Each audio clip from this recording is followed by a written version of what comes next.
You are warmly welcome to Beruti Counseling Service Center, where we touch lives and we are continuing to touch our lives. You know, there are many times when we lose out on so many things because we have not found time to go along with people who are going to give us some information. But this time, we are on this channel, and I encourage each one of us to subscribe to this channel. I encourage each one of us to share, to like, to comment, so that we continue to touch our lives together. This time I am coming with our children on how we can raise our children responsibly. So we need to raise responsible children. This is a call to intentional parenting. And so we need to be in there. I want to encourage us parents to dive together with me in Psalm 127, verse 3. It says, "Children are a gift from the Lord. They are a reward." If children are a reward, then parenting is mandatory. We need to responsibly parent our children. We are not just raising them, we are shaping them, because we are shaping children who are growing into adults. They are going to be future spouses for someone, and they are going to be future leaders. But the question is, are we raising responsible children or entitled ones? Proverbs chapter 22 verse 6 tells us to train up a child in the way they should go. Even when they are old, they do not depart from it. This is not a suggestion. It is a principle, biblical principle. If you train a child in discipline, they will grow into responsible citizens. And if you train a child in indulgence, they will grow into entitlement. Only what they feel like doing, what feels good for them, what is discomforting, they will not get into. They only want comfortable zones. What we are doing today in the lives of our children, what we allow to take place in their life today, we will struggle to correct it tomorrow. Modern parenting has many challenges. Many young people today raise their children based on feelings rather than principles. As long as my children are happy, as long as this is what they want, as long as I can provide it for them, what's wrong with it? I don't want my child to suffer like I did. Let me do for them everything they want. Everything I missed, I will do it for my children. But remember, there is a cost. Some parents go in debts, even to satisfy the demands, the desires of their children. There is a parent who I know, she can borrow money from you because she's going to bake a birthday cake for their child.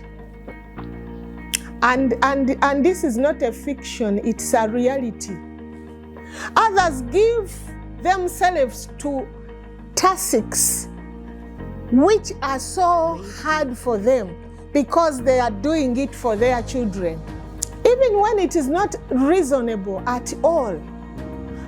Reality check is very important.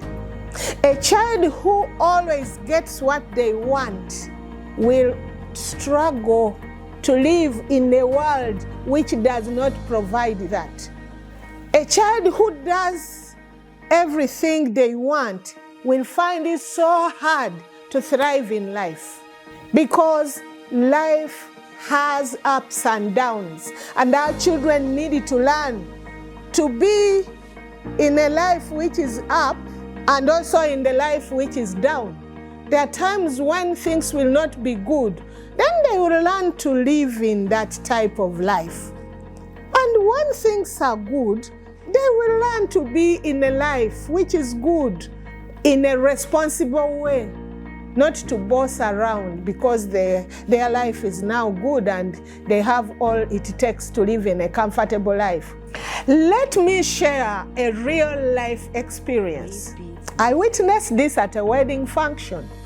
A younger couple brought their 3 children, aged 8, 4, and 1. And on each table, there were grapes, enough for them people who sat on a table. So these children ate all the grapes because, they wanted them and, they needed to eat them. They had appetite in short terms.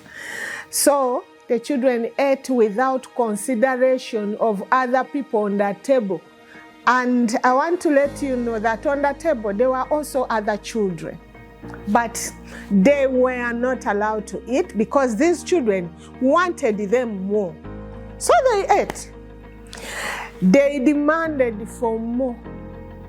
Let me just pause a little and tell you, parents, we have the fruit of the Spirit, as Galatians 5:22 tells us.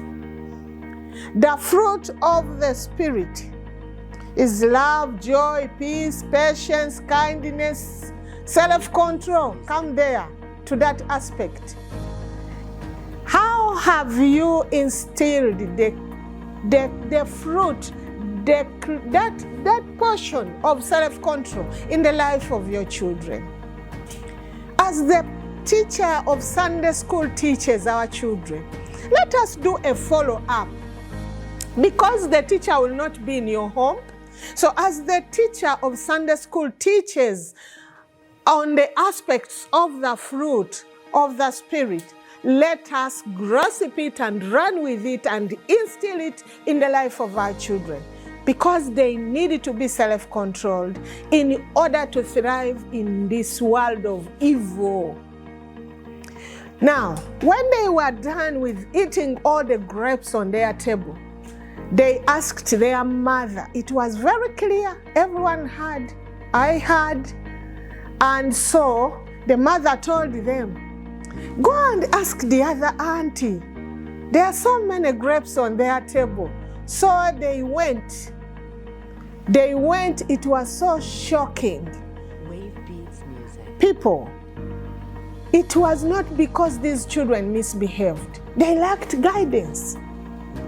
Their mother approved of what they wanted, and she gave them a go-ahead. Let us get down and learn some lessons from this story. What are we teaching our children about respect of others? What are we teaching our children about respect for other people, be it young or old? What are we teaching them about self-control? What are we teaching them about boundaries?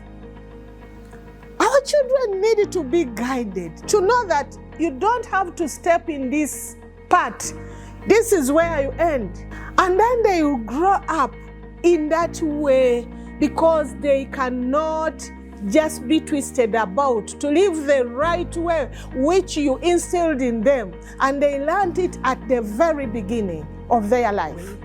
Mothers especially, let me tell you, when we don't train our children, they become demanding, they lack discipline, they familiar everyone, they embarrass others, they embarrass us, they are eventually embarrassed.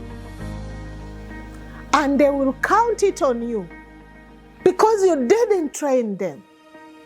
And most importantly, they will always look for satisfaction.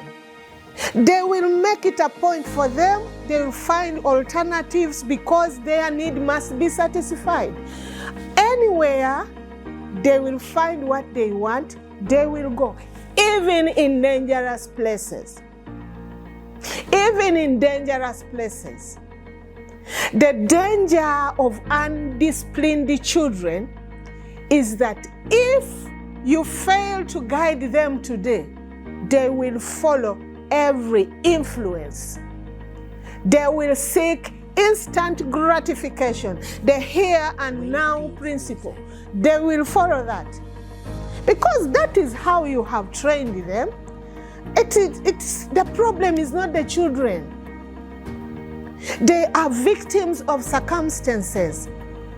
Because you didn't do your responsibility as a parent, as a mother, as a father, as a guardian, as a caretaker of some sort. They may develop habits, stealing, disrespect, or even manipulation. They can intimidate someone, manipulate them, and take something from them. Such children can even play tricks between their parents. Mommy, this is it. Then they turn the other way. They go, Daddy, this. Because they have to find all possible ways to satisfy their need. The Bible warns us in Proverbs chapter 29, verse 15. It says, a child left undisciplined disgraces its mother, not its father. Actually, there is a verse also which says in Proverbs that a wise child is joy. I'm just paraphrasing. Is joy. They bring joy to their father, but to their mother, they bring misery. Discipline is not punishment. It is protection. Yes, it might be so hard for them today. Yes, they may cry because you have not given them the grapes. It is okay. It is understandable. That is typical of children. Let them cry even at a wedding function. Yes. Another thing, let us try to provide our children with these things at home. Let us not expect them to find them at functions. Yes, because people have already planned as they want their function to be. Moreover, your children were not invited. Teach children to live within their means. If they have these grapes on their table, yes, let them live in their means. Let them eat that and they be content. But also teach them that it's not only for them. There are other people and they also want. Begin to teach them from that. Not every desire must be fulfilled. Not every desire. Because then they will not learn to be self-controlled. Teach patience and gratitude. They be patient, that time will come, they will get this. Don't go into debt because you have to make a birthday cake for your child. It is an inconvenience to people, and such people even fail to pay their debts. Set boundaries. When you happen to go to the function with your children, tell the children, this is our table. We don't go away until either we are going for some reason away or we are going back home. Let your children learn to listen and to obey. And say no whenever necessary. It's not a crime to say no and then the child cries. It is okay. And it is a normal response. If they cry, it is okay. Because they have lost on what they were trying to pursue. It is well. Even if it were you and you lost on something, you would also tear at a point. So consistency builds character. Let us persevere. Let us not give up on being persistent in doing the good we want to instill in our children. Choose the right environment for children. Not every place is suitable for children. If we are going for a function, yes, we were both invited, but we have children. It is a responsibility. And we are raising responsible children who are in a long run going to learn that not everywhere you are invited that you have to go. So one parent stays home to keep the children while the other one goes to the function. It is very okay. Not every place is suitable for children. Engage children in structured activities at church. Work together with the Sunday school teachers. Yes, they can have something for your children, even as you go for their wedding. As long as you have planned, for this time, let me attend church or attend the function, and I will come for them. Arrange for such moments for your children and be involved. Let your children not be an inconvenience to others, and teach them to behave. If you must in any way, take them to a function where they were not invited. So model the behavior you expect in your children. Model it. Our children learn more by seeing. When we do it, oftentimes, it will sink in their life. Children imitate more than they listen. Their listening span is low, but they will imitate. Correct with love and affirmation. Okay? Discipline today is so crucial. If we are to have responsible children tomorrow, let us discipline them today. Let us follow up on what we want them to learn. Let us not say yes to everything they ask for. Let us teach our children to live in their means. And as we come to a close, parents, the time to shape our children is here, and it is now, and it is urgent. There is a window in life when children are teachable at the tender age. They are teachable, they are swift, they are obedient. If children can't obey at a tender age, then they will never obey. You will struggle with them to put obedience in their life. When they are tameable, it is easy to teach anything and to help them to unlearn the wrong they have learned, if it is at the first stage. So, if we miss that window to teach our children when it is easy to teach them, the world will train them for us, and our children will regret us. You know, sometimes we underestimate the understanding of children. But children will know that my mother never paid attention, they never showed me the right way. They will not want to look at you if they get into trouble.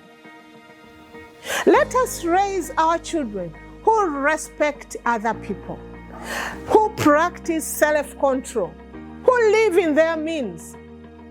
They know, we have only 2 pieces of meat or chicken, but we are 5 people or 7 in the house. They will cut it and make sure that everyone gets, even the visitor who will come as they eat, they will also get a piece. Respect is so important. So parents, if we want our children to have respect, let us be present in their lives.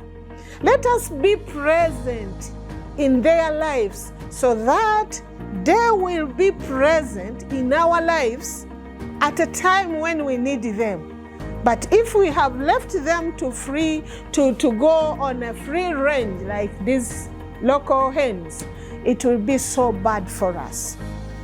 So, I want to stop at this and encourage every parent to pay keen attention and to do their responsibility as God gave them to us. We brought these children into the world. we need to take responsibility and we need to be present. We don't have to ask other people to do it for us, and then we shall even look for loopholes. Let us raise children who will respect others, young or old, who will practice self-control. But if we have not instilled it in them, they will never be self-controlled. Let us raise children who will live within their means. Even if it is small, it will be enough for them and they will be content. Let us raise children who will represent our families with honor. Let us hold on this truth in Galatians chapter 6 verse 7. Do not be deceived. God cannot be mocked. A man reaps where he sows. Parents, what we sow in the life of our children, we shall reap tomorrow in abundance. Let us be intentional in raising children. Let us be responsible. Let us raise children who will not be a burden to the society, who will be a blessing.